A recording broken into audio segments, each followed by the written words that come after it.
Bom dia, pessoal do sexto ano. Hoje iremos iniciar nossa terceira unidade, falar sobre a água, né? Um recurso natural tão importante para a vida e a sobrevivência do nosso planeta, tá certo?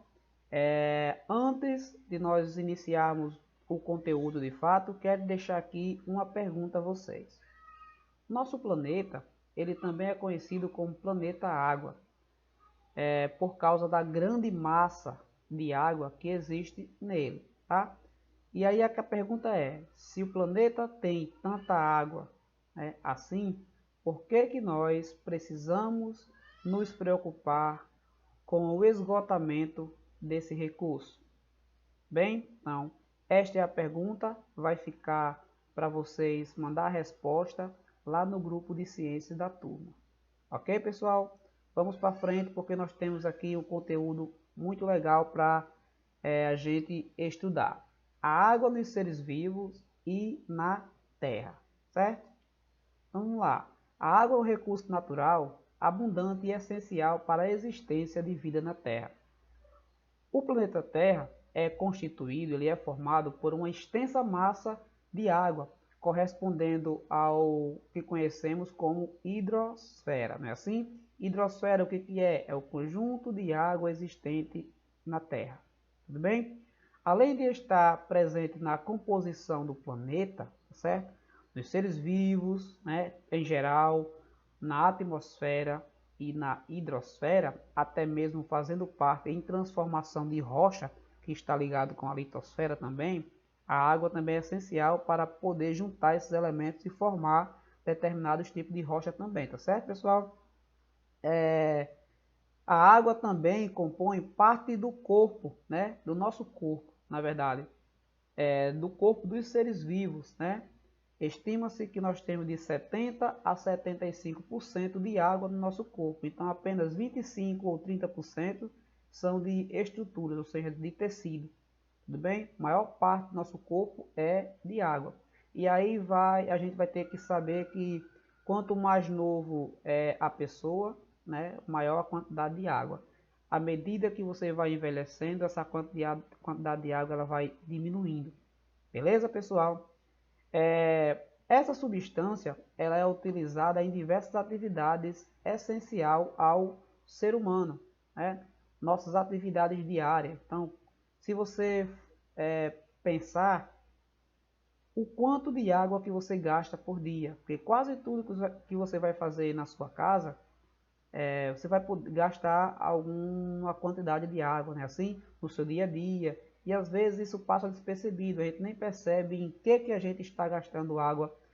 Eu não estou falando nem na questão de ingerir, de beber água e tal, de cozinhar. Eu digo, você vai lavar uma louça, você vai lavar um carro, você vai lavar algum outro tipo de utensílio que você precise naquele dia ali. O desperdício de água, a torneira pingando. Então, assim, o gasto de água diário é muito grande dentro de uma casa. Se você levar isso para uma cidade, para um estado e para um país, esse desperdício ele é bem maior. E aí vai surgir aqui uma questão. Quando você compra uma garrafinha de água mineral de 500 ml, garrafinha comum, né? Será que a água que você está pagando é apenas aquela que está dentro da garrafa? Tá? Mais uma questão para que vocês pensem, tudo bem? Quando você compra um garrafão desse de 20 litros, que você paga lá 4,50, 5 reais por esse garrafão, por essa água, será que você está pagando apenas aquela água que está dentro daquela garrafa, dentro desse garrafão? Né? Será que não foi preciso de água para construir o garrafão? Tudo bem? No transporte dessa mercadoria, no transporte desse produto, será que não foi gasto, não foi desperdiçado outros tantos de água aí?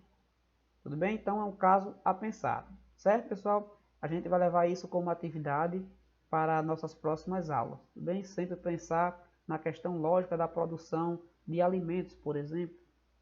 Né? Quando você vai ao supermercado, que você compra as suas frutas, você já parou para pensar quanto de água foi gasto para produzir aquele quilo de fruta que você comprou? Né? Assim, aquele produto que você comprou na feira, quanto de água não foi gasto para produzir aquilo ali? Tudo bem? Então, é sempre alguns casos que a gente vai poder estudar nessa unidade. Ok? Vamos para o nosso próximo slide aí. A água no planeta. O planeta Terra está inundado de água, formando a hidrosfera, compreendendo os oceanos, mares e águas continentais. Aproximadamente 71% da superfície terrestre é coberta por água. Né? Então, se você fizer uma análise, eu acabei de dizer, o nosso corpo, estima-se que ele é de 70 a 75% composto de água. O nosso planeta também. Tá? Então, 30% apenas é terra. No corpo dos seres humanos, 30% apenas é de tecido. O restante tudo é água, certo? Totalizando cerca de 1,4 bilhão de quilômetros cúbicos, é considerado o único planeta que apresenta a água em 3 estados físicos. Esses estados são gasoso, líquido e sólido. Ou como a gente já é de costume, sólido, líquido e gasoso, tá? A ordem não vai importar nesse caso. De toda a água disponível no planeta, apenas 97,5% é água salgada. É assim? Então, vamos lá. Se você observar, a água salgada está em maior quantidade, está presente em maior quantidade no nosso planeta. Né? Apenas 2,5% é a água que não é salgada, ou seja, a gente vai chamar isso de água doce. Certo, pessoal? Então, vamos lá. No planeta, a maior quantidade de água que existe é água salgada, certo? Apenas 2,5% é de água doce. A gente vai chamar isso de água doce, bem? Por exemplo, nesse gráfico aqui, ó, a gente vai pegar essa primeira parte que está em azul. Então, tudo isso aqui azul são os oceanos, né? Os mares, tudo bem? E aí, essa partezinha azul em claro, um azul mais claro, apenas 12,5%, é água doce. Tudo bem? E aí, a pergunta do início: por que o nosso planeta, com essa grande quantidade de água, a gente ainda tem que se preocupar com água? Tá? Aí agora a gente vai chegar na questão. Olha só, se eu pegar esses 12,5%, jogar ele para cá, para esse outro gráfico, tá? Eu estou tirando agora toda a água salgada, viu? Estou tirando todas as águas dos mares e de oceanos. Estou colocando aqui apenas a água que seria a água doce, ou seja, a água que os seres humanos, os animais, poderiam beber, tá? Aí veja só o porquê a gente tem que se preocupar. Perceba que a maior parte dessa água doce aqui, ó, essa água doce, olha quem são. Calotas polares, aonde elas estão? Elas estão congeladas, né? Então, a maior parte dessa água doce está congelada, né? Está nos polos. Polo Norte, Polo Sul, calotas polares, iceberg, estão em picos de montanhas. Tá certo, pessoal? Aí eu vou dizer aqui uma coisa bem interessante, é uma curiosidade. Perceba que esse gráfico em azul claro é água doce, porque a água salgada ela não congela, certo?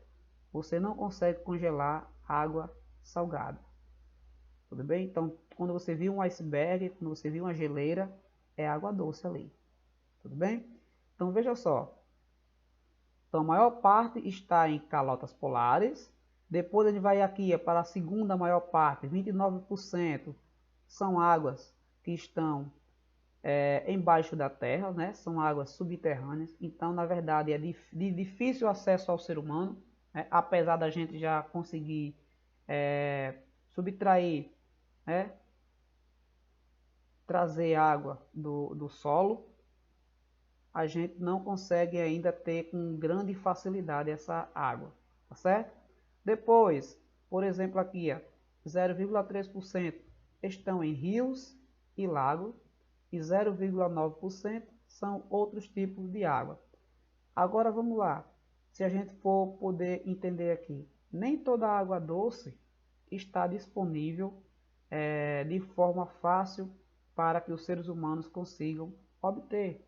A maior parte está congelada, a outra parte está embaixo do solo, então é de difícil acesso, tudo bem? Se a gente for pensar que alguns países não têm uma tecnologia de perfuração de solo, essa água ela jamais vai ser encontrada, não é assim? Regiões secas, como os desertos, por exemplo, tá? Então, por isso a preocupação da pergunta que eu fiz no início do vídeo. A gente tem que se preocupar porque a água doce ela não é de fácil acesso, tá? E aqui está em cima, aqui estão em rios, em lagos, muitas vezes são águas poluídas, né? Por exemplo, as grandes cidades poluem muito esses rios, esses lagos. Então não é todo rio que a gente vai poder tirar água para beber. Não é todo lago que a gente vai poder tirar água para beber. Entendeu o porquê agora? Vamos para o nosso próximo slide. Por exemplo, aqui, a água doce do planeta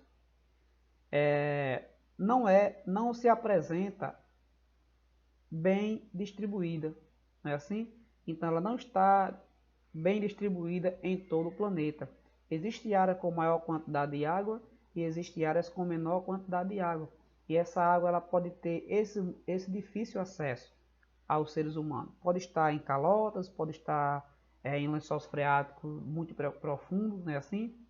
Então não tem como o ser humano ele chegar, ele ter acesso a essa água aí. Bem, variando segundo a presença de ecossistemas nas diferentes regiões. A água doce pode ser encontrada em geleiras, neves eternas, né, assim, águas subterrâneas, solos, rios e lagos. Aí vamos para cá para o gráfico mais uma vez. Então, toda a água do planeta, maior parte é salgada, tá? A menor parte ela é água doce, mas a maior parte dessa água doce está congelada. E apenas uma parte dela é líquida, tá? Mas também pode estar em lençóis freáticos, pode estar em locais subterrâneos de difícil acesso aos seres humanos. Então apenas 4% são água superficial, ou seja, aquela água que está mais acima do solo, de rios, lagos, lagoas, tudo bem? Poços artesianos, mas lembre-se que parte dessa água também já está poluída, não é assim? Parte dessa água evapora muito rápido, depende da região. E aí a gente vai entrar no assunto de geografia, tá? Então nem sempre é fácil captar essa água potável, água limpa, água que dê para que os seres humanos eles consigam beber. Tudo bem, pessoal? E aí, na divisão de águas, a gente vai entrar em três conceitos aqui, tá certo? Em três classificações. A gente vai ter água oceânicas, que são aquelas que a gente encontra nos mares e no oceano, né? Geralmente elas são águas que não são para consumo, muito salgada, tá? A enorme quantidade de água contida nos oceanos não permanecem paradas. Pelo contrário, elas se movimentam ao todo tempo, por causa da questão dos ventos aí, né? Então os ventos vai causar o movimento das marés dos oceanos. Tudo bem, pessoal? E dependendo do tipo de oceano, por exemplo, o Pacífico, o Oceano Índico, ele é mais salgado do que o Atlântico, por exemplo, tá? Então vamos lá. As águas continentais são aquelas presentes na superfície da Terra. Do montante de água que existe em nosso planeta, uma pequena parcela está presente em regiões continentais. Estas águas estão distribuídas em rios, lagos, geleiras e em espaços subterrâneos, em lençol subterrâneo, tá? As águas continentais são as mais consumidas pelos seres humanos, até porque são os que eles conseguem ter mais acesso. Porém, parte dessa água, dependendo da região, está poluída. Vamos lembrar aqui do rio Tietê, em São Paulo, né, assim, que é um rio muito poluído. Então, se aquela água fosse limpa, poderia servir para várias atividades naquela cidade, naquele local onde ela vai passar. Tá? Mas como é uma água poluída, ninguém tem acesso a ela. Ninguém vai querer aquela água. Consegue entender agora? Então aqui, ó, por exemplo, águas continentais. Elas podem estar nas geleiras, em rios, né, em lagos e em locais subterrâneos, em espaços subterrâneos, certo? As águas atmosféricas são as águas que estão presentes no ar, né, que compõem a nossa atmosfera, na forma de vapor de água. Tudo bem? Então, quando a gente vai lembrar da questão biosfera, né, ou então atmosfera, a questão água, você vai lembrar que no nosso corpo tem água, no corpo dos outros animais também tem água, no corpo das plantas tem água, certo, pessoal? Então, se você analisar essa imagem aqui abaixo, ó, você vai ver isso aqui, tudo que é o vapor de água está presente no ar, né? É esse vapor que vai formar as nuvens, tá certo? Vai formar as diversas camadas da nossa atmosfera. E aí essa água que está em estado gasoso, ela vai poder se condensar em algum momento e cair em forma de chuva, certo?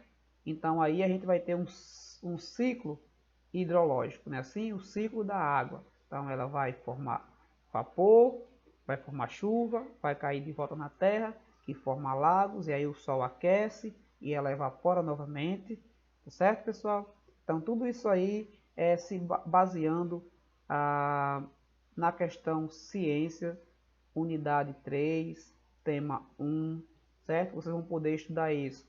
Aqui, ó, você vai poder acompanhar essas informações lendo o livro de vocês, das páginas que estão aqui presentes, certo? Assinalada. E vocês vão poder fazer uma atividade na página 65, do número 1 ao número 4. É bem no iniciozinho da capa, tá certo? Assim que você abre a unidade, ela vai estar na página 65, na parte superior da página de vocês, ok, pessoal? Espero que tenham gostado desse vídeo aqui, vai poder ajudar vocês nos nossos estudos aí. Beleza? Até mais. Valeu!